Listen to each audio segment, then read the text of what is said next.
Dans cette capsule, nous verrons comment enrichir la liste de mots-clés en trouvant, pour chacun des mots-clés de la question de recherche, des mots génériques ou spécifiques, des synonymes ou des antonymes. Nous apprendrons également à utiliser un organisateur graphique pour noter les mots-clés. Pour faire de meilleures requêtes dans un moteur de recherche et obtenir plus de résultats pertinents, je dois enrichir la liste des mots-clés contenus dans ma question de recherche. Ma question de recherche contient des mots-clés importants qui me serviront à formuler des requêtes dans un moteur de recherche. Mais qu'en est-il des autres mots? J'élimine les mots vides, qui sont si courants que les moteurs de recherche n'en tiennent pas compte. J'élimine aussi les verbes parce que les moteurs de recherche vont repérer seulement les pages contenant la forme conjuguée inscrite dans ma requête. Et aussi parce que les verbes ne sont pas répertoriés dans les catalogues de bibliothèques. Enfin, il arrive souvent que les questions de recherche contiennent des mots de relation, comme effet, cause, condition et conséquence.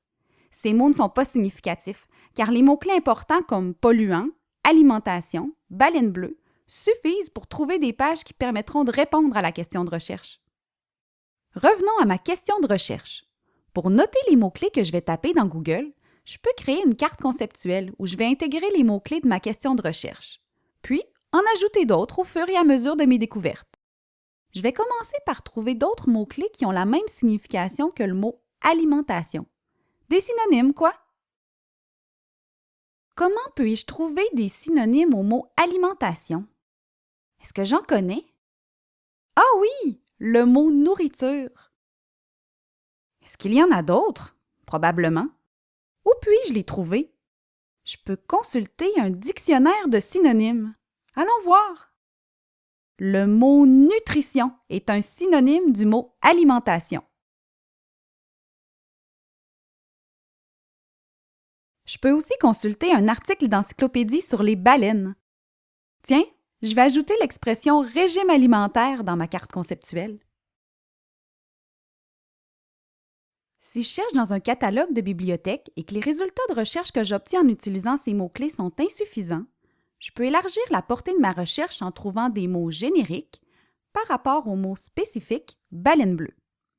Ainsi, comme la baleine bleue est une espèce de rorqual, je pourrais ajouter ce mot.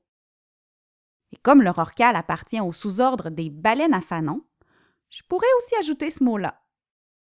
Grâce à ma carte conceptuelle, j'ai une vue d'ensemble des mots-clés que je vais utiliser pour faire ma recherche et des relations qu'il y a entre eux. J'aurais aussi pu choisir une autre forme d'organisateur graphique pour représenter mes mots-clés. Le plus important, c'est que la forme choisie me permette de voir en un seul coup d'œil toutes les possibilités.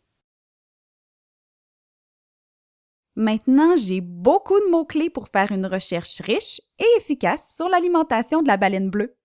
En les combinant, je vais obtenir un plus grand nombre de sites pertinents, qu'il y ait par exemple dans l'un le mot « alimentation » ou dans l'autre l'expression « régime alimentaire ».